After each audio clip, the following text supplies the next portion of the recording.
Hello, everyone. Hope you're enjoying your summer, and I hope you're enjoying the schedule of our 2024 break. This video is originally being recorded for our master degree cohorts of those that are following the master degree in church planting and revitalization with NCIU, New Covenant International University. This video is in the second segment of our summer class. Our summer classes are being spread out over a longer period of time so that people can adjust for their vacation time and travel schedules and whatnot. So instead of having weekly assignments due, they're due every other week.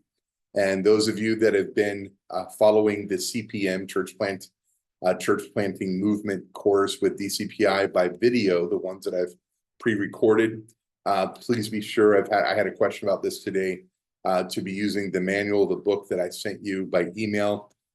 Use that as a guide as you're completing that. I'll also be setting up a Zoom call with you guys to talk about your final presentations that you'll need to do to complete the course. And that'll be later on in the summer.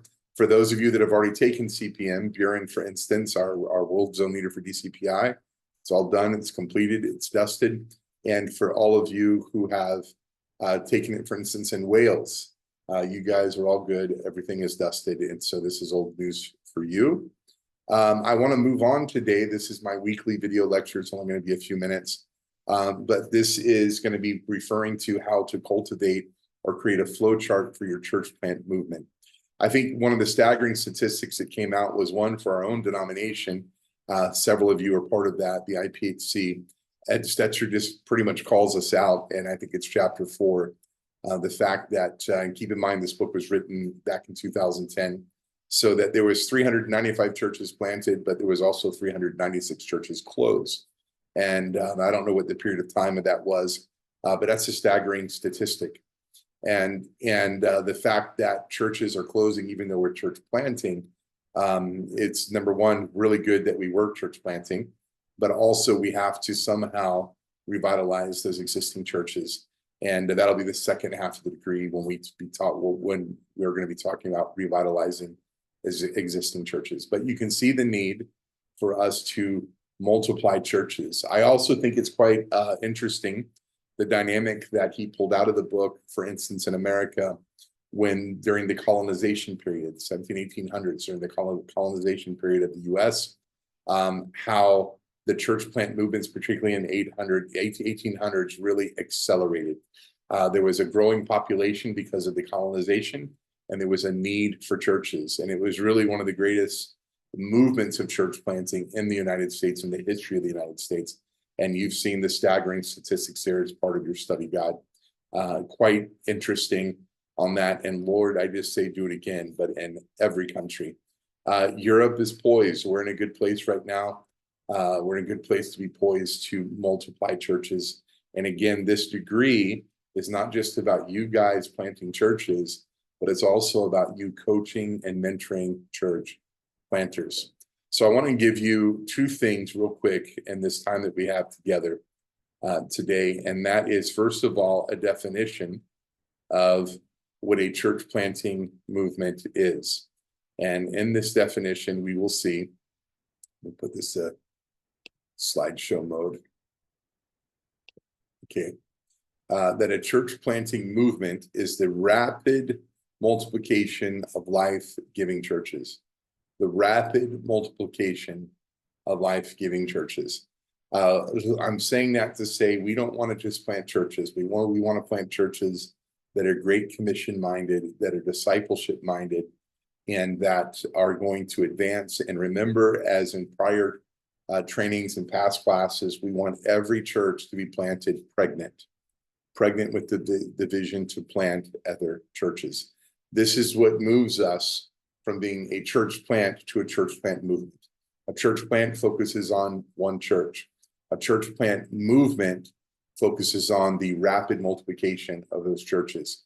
So therefore, for instance, in my situation, we are now mentoring in Belgium 3 different church plants that are taking place at the moment. By the way, Pastor Connor, who's part of our group, had a monumental step forward this week as they were able to baptize their first person They've had several people come to Jesus, but this is the first one that followed the baptism. I believe there's 2 or 3 more that are wanting to from this. So well done. Big clap to Connor and Larissa out in Die Brugge and Eupen, the German region part of Belgium. Very proud of you guys. So we want to be making disciples, and we want to be rapidly multiplying discipleship centers, which are local churches, the life-giving place. So the question is, how do you do that? What is the plan? Well, you know, with our DCPI courses, we always teach you the principles, and we teach you the systems, and excuse me, guys, here we go, I'm moving this around. We teach you the principles, we teach you the systems, but we also try to help you develop your own process. So we might have a system in place, but what's your process? Now, during the Church Planting Essentials course, we reviewed the system, the 4 phases, the principles things are built on, the 19 things you don't do. But then we shared with you how we process that system. Well, I'm going to give you the process that we have right here. This is something that we're developing to multiply churches, not only within Belgium, but also in the region of Europe that I'm responsible for. And this is the 4-step process. And I will even say there might be a 5th thing at the end, which I'll talk about. But the first thing is this: you'll see there's an action and then there's a result. So the action is what we do. The result is what we're looking for. All right.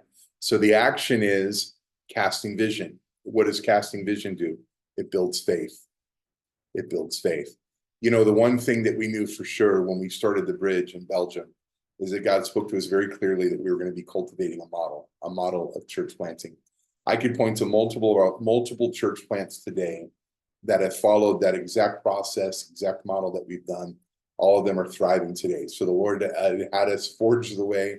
We learned from mistakes. We learned from being mentored by others. We learned from DCPI courses, and now we're able to reproduce that. So when we're casting vision, we're telling people it's possible. When we're casting vision, we're pointing out to a need. Please remember this.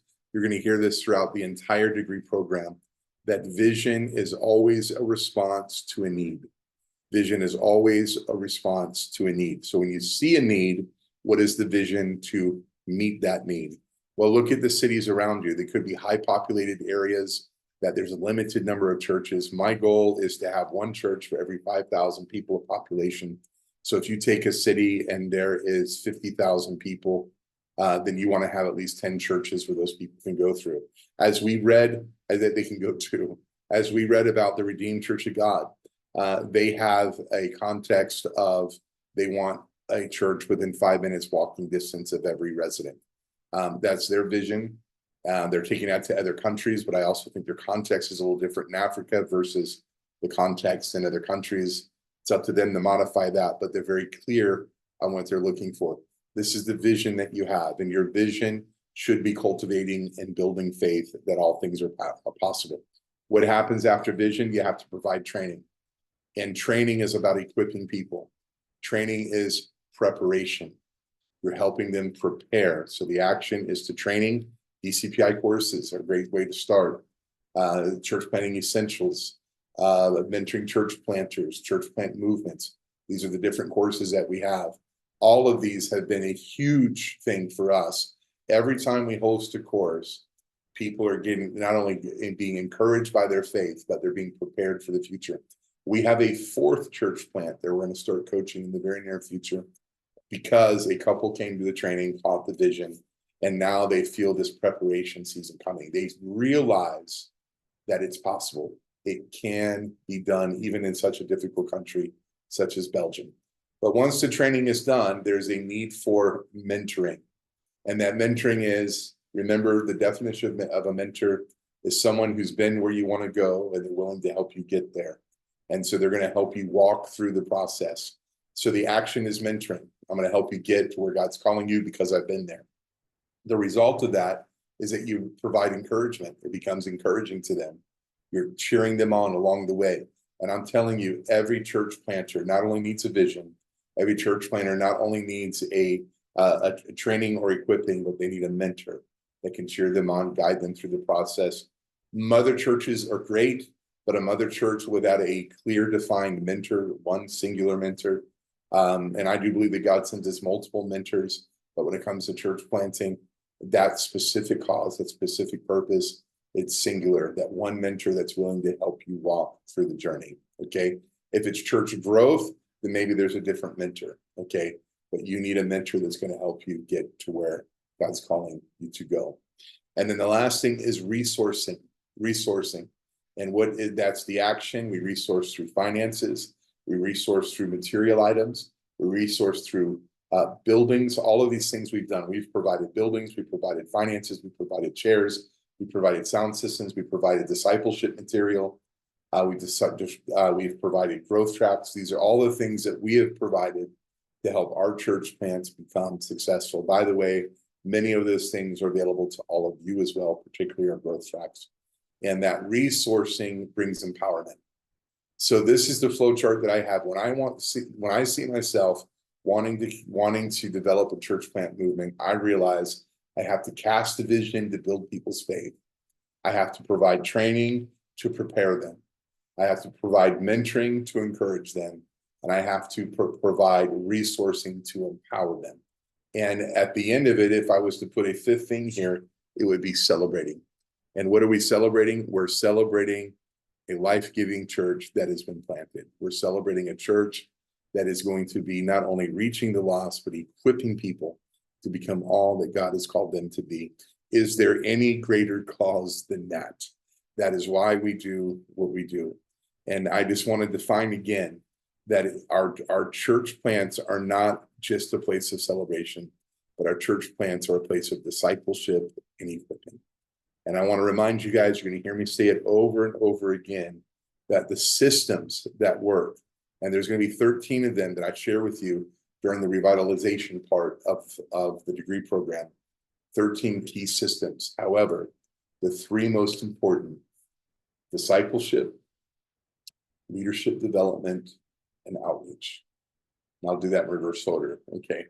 So outreach, discipleship, and leadership development. If you'll nail down those three, and I'm going to drill it in, and again, I've said it over and over again, outreach is not evangelism. Outreach is making your presence known, building relationships. Evangelism will follow, but we have to realize we have to earn the right to tell people that they're going to hell.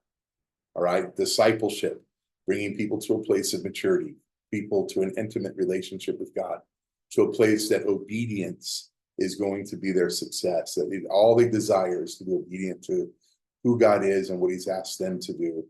And then leadership development, helping equip those that'll be leading others. If you'll nail down those three things, everything else falls in place. What does this flow chart do? Well, it does exactly that. Our vision casting is outreach, calling people to say, let's plant more churches. Our training is equipping them, preparing them, encouraging them. Our mentoring also brings that encouragement edge, but mentoring is also a form of discipleship. And then resourcing them, empowering them to do, and for them to have the resources that are needed financially, materially, and so on, for them to accomplish the task. Guys, we can do it. We can cultivate a church plant movement. I would love to hear your thoughts on what this means to you.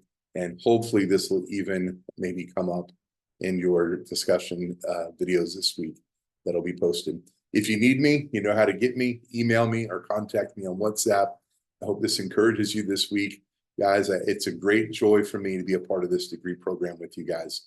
And I look forward to our next cohort. I'll be posting probably by tomorrow, because Thursday is my university day. But I'll be posting a survey opinion poll on presenting 2 dates for the next cohort meeting. We will have 2 before September to end the summer course, and I'll be sharing with you who our speaker will be at that time. I'll be posting 2 dates for you to choose from. It will be in August, and I'm really looking forward to doing this with you guys. Have a blessed week. Again, if you need me, let me know. God bless you. Bye-bye.